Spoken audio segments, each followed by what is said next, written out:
Hi, I'm Dexter. Welcome to Finder's Fair. Today we have with us Carlo Busceme IV, who is our next artist in our C.L.A.S.S program, which is the Contemporary Local Artist Show Series. Carlo's work will be here in the store on exhibit from September the 4th, the opening night, for the remainder of September. So we wanted to ask Carlo a few questions, kind of understand a little bit more about his art. Carlo, how long have you been painting, drawing? Since I was a child, but I've been practicing it as a discipline and pursuing, trying to get better at it for about 11 years, since like middle teenage years. Tried to see how much I could create and how much I could improve. So you spent a lot of your teenage years, instead of running the road, in front of a canvas with a paintbrush in your hand. Yeah, or a combination of the both, but I felt like I needed to have the canvas in front of me and after running the road. So it was driving you even back then? Yes. Well, I know that you have a Bachelor's of Fine Arts from Lamar University. When did you decide to make art really your career? I knew that I didn't want to just I didn't want to deviate from what I had been putting so much time and effort into. I knew that it would be wise of me to continue on the path that I had already been working so hard on, so I decided, why not continue educating myself. So it wasn't purely emotional, but it was practical with emotions. Absolutely. Good. Is there a particular school of art that you would say your current body of works relates to? If I was looking at it and trying to identify it, I would say it's probably abstract expressionist.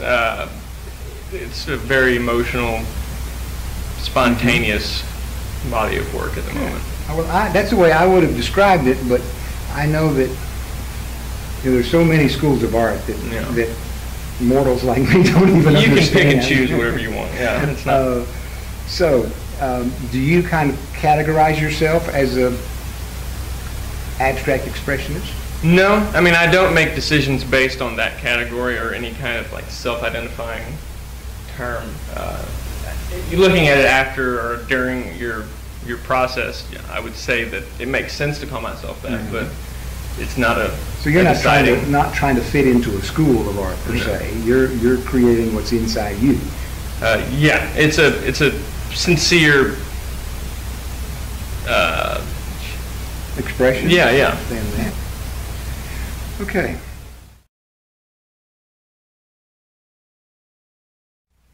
Well, Carlo, let's talk about this piece that you brought with you today.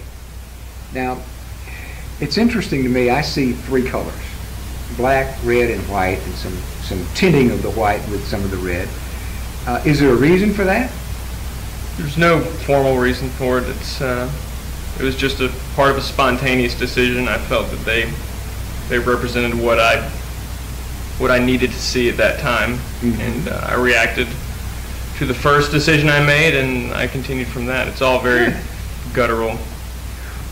Well, now when I look at this, I see a person, kind of like a side view of a head, shoulder, chest, hands folded across the middle like this. Is that what's there? It's they're all based on using some kind of barely recognizable human form. I think it's easier. I want to be able to relate to an audience. I want people to be able to identify with the work and feel something from it. And I think that's easier to communicate whenever you use a human form. You view everything around the human form and how it's done as some emotional content. And it is that you see it, and I want that to be able to be seen by other people too, so they can connect with it. And they'll see what they want to see, and it's no longer mine after it's done. But it's been my experience that not everybody's going to like the same piece of art. Yeah. But being able to understand it, that it has the energy behind it, that even dictated the colors in this case, is very interesting. Is there, now from the way that this is heavy and dark here, and then it gets lighter down here, how do you interpret that? I still don't understand it, to be honest with you. I'll make a piece, and I'll make a series of pieces, and I will create each piece based on emotions and decisions I don't even fully understand. It may take me a month or a year to even figure out what it is that was going on. But I make it because I need to see it. I may not react to it immediately, but I do it because I need to make it real. Well, when a piece is finished, do you know it's finished? That's something I'm getting better at. It's hard to realize when something is finished. Well, we've all heard the story of Leonardo da Vinci carrying around the Mona Lisa with him for 20-something years, and he would put a little dab here and there as he would travel and so forth. And I can understand how an artist might think, well, look at it the next day, and think, well, it needs a little, you know. No, yeah. So I don't know if there's a point where you say, this is finished. This is what I felt.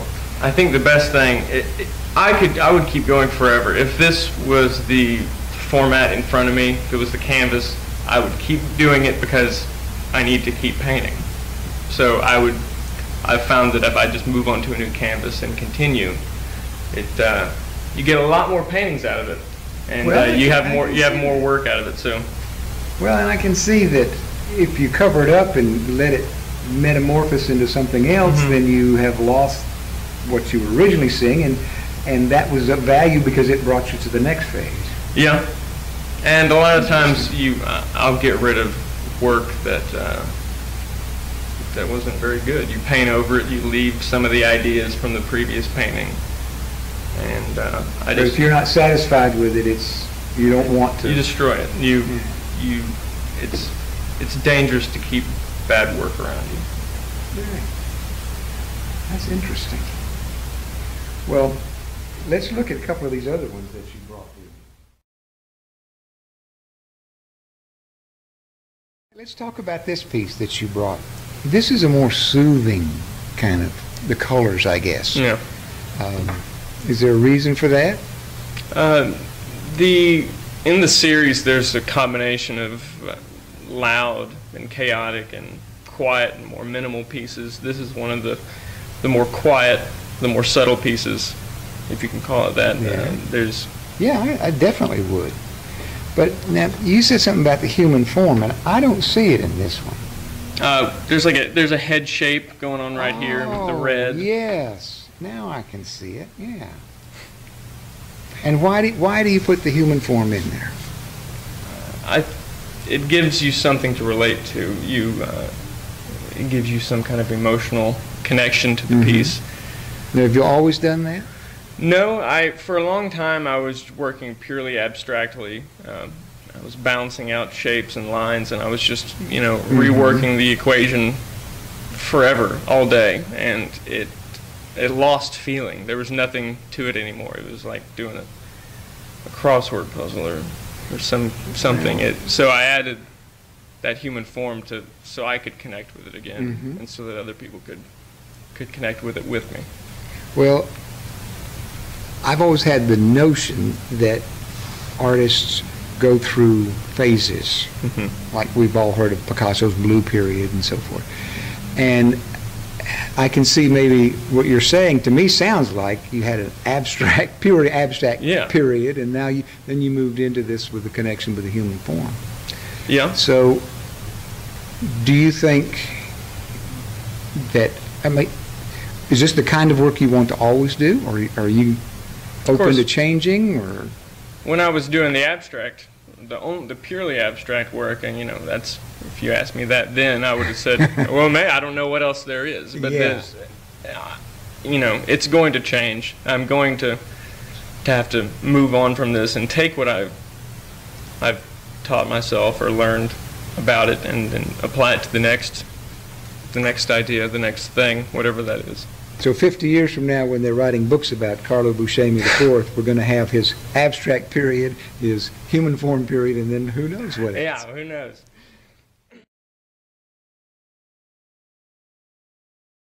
Carlo, this is an interesting piece. The color is a lot different, and I really like this emerald green you've got up here. tell me about the color and how that happens with you. In this series, and just recently altogether in my work, I've been starting each composition with throwing, just covering the canvas with a tremendous amount of these very high chroma, bright colors, and then going back over and deciding where I want them, and blacking out or removing them entirely from the composition. So there's certain parts of the piece that you can still see that visual history, and there's other parts where it's been almost completely eradicated. But you still get some texture from, like, if there's a heavy application of color, you can still see remnants of that portion of the painting. So it gives it more depth. If you x-rayed it, you'd see all that beneath. Yes. And you can still get all of that if you look. I want there to be a strong sense of there's a lot of history with each piece. There's a lot of involvement. I went through a good bit for each one, and I want you to connect with that. So your use of color kind of has evolved then, as you're growing as an artist and experimenting with new things. Is that what? That's what I'm thinking. I'm hearing, and I just. Oh yeah, I never really used color that much. It was a foreign thing. I reacted strongly to color outside of my own work, but I never added it to my compositions out of kind of fear for throwing something new into the mix, for not understanding it. So you kind of like did it in this limited color palette, and then as you progressed and become more comfortable and slowly developing it. And I can imagine as an artist it would be difficult to constantly be trying to, because you grow as a human being and you change every day with the environment and everything that goes on. You're not the same person you were an hour ago. Yeah. So that has to find a way to express itself, and I can understand how the color would do that. Absolutely. And I had to figure out how I viewed color, and I knew that for my use of shapes and lines and everything, I knew how I felt about them. I knew how I used them. I had a basic guideline for how I viewed them. With color, I realized that if I view it as another type of form, another type of shape, and applied it to what I already had an idea about, then I was less afraid of it. I had more confidence in it, and I knew where to put it. I love the colors in this piece. I really do. I respond a lot to them. Yes. And I can see the head, and I can see the shoulder form. Am I right? You're getting it. Interesting. Very interesting portrait. I really enjoy this piece. Thank you. So, do you think that you use basically acrylics or oils? Oil. Do you ever think about mixing them? Like, do they have different effects on the canvas or on top of each other, for instance? Do they do different things that would make you want to experiment with that? They do. If I'm wanting to build up a lot of texture, a lot of different kind of surface, different types of surfaces, like a thicker whatnot, I'll use acrylic. I'll let it. So you have because of your education, I'm sure you've learned all about the different materials and how they work and what they do. So you know what you feel like you want to look like, and so you just use the materials it takes to get there. Yes. That's kind of what I thought. That's very good. I sure appreciate you coming down today and sharing these things with us. Thank you. Now, I understand that you're getting married later this year. I am. I'm getting married to I don't know if I should say it, Lorena Head, and she is one of the most productive people I know. She keeps me on my toes, keeps me from being lazy. I met Lorena several years ago, and she always impressed me as being very artistic. Yes. Now, you think that will help or hinder your work? Oh, it helps. I can get her opinion on something, and she will tell me if it's horrible, and she's got that whatever that artists have to be able to tell you the truth. Yeah, well, absolutely. Good. Well, she's a great gal. I really enjoy seeing what she does. Yes. I've seen what she does with fashions and things like that. It's amazing. Very impressive. So I wish you a world of happiness. Thank you. I appreciate it.